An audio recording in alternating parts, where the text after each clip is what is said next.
Okay, so this is, you're kind of on the right track. So you can start filming and then. Gotcha, sir.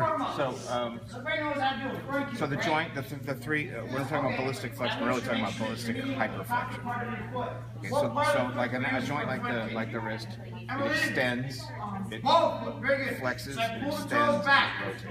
Those are the three basic actions. Okay, so if I'm doing like an outside lead, I get a rotation of this joint, and then I get flexion of this joint and this joint. This is flexion.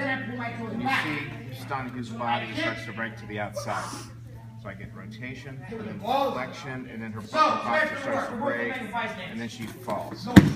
Because her posture starts to break backwards, and her mass starts being displaced out beyond her base, and that's what causes her to fall. So that's basic hyperflexion. Okay. What ballistic hyperflexion does is it isolates a specific joint, and rather than making this and this share the axis of the movement, can you hear me okay?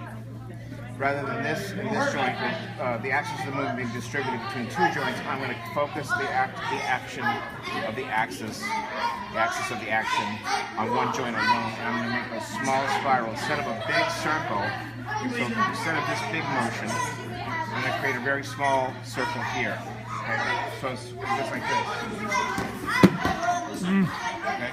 So what that does is, the first example, Mrs. Donohue falls because her posture is being broken out to the side and all of her mass gets displaced to the outside. This version, what happens is I make a very tight, small circle here and it breaks her posture, breaks her entire structure.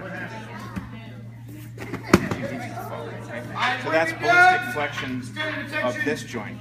And what you were talking about earlier, Mr. Downs, was like when I was here, okay, so I got a rotation, I get a flexion here and a flexion here when I'm doing the Z-lock, right?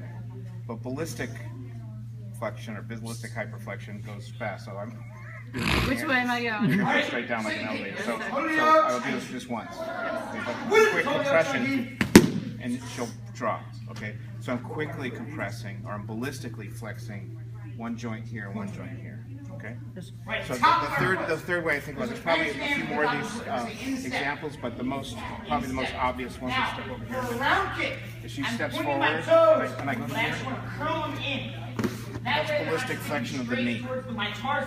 Kicking into the back of the knee and ballistically collapsing it and breaks your structure down. So those are three ways that are common ways that you can see ballistic flexion, ballistic hyperflexion in the technique. Okay? Great.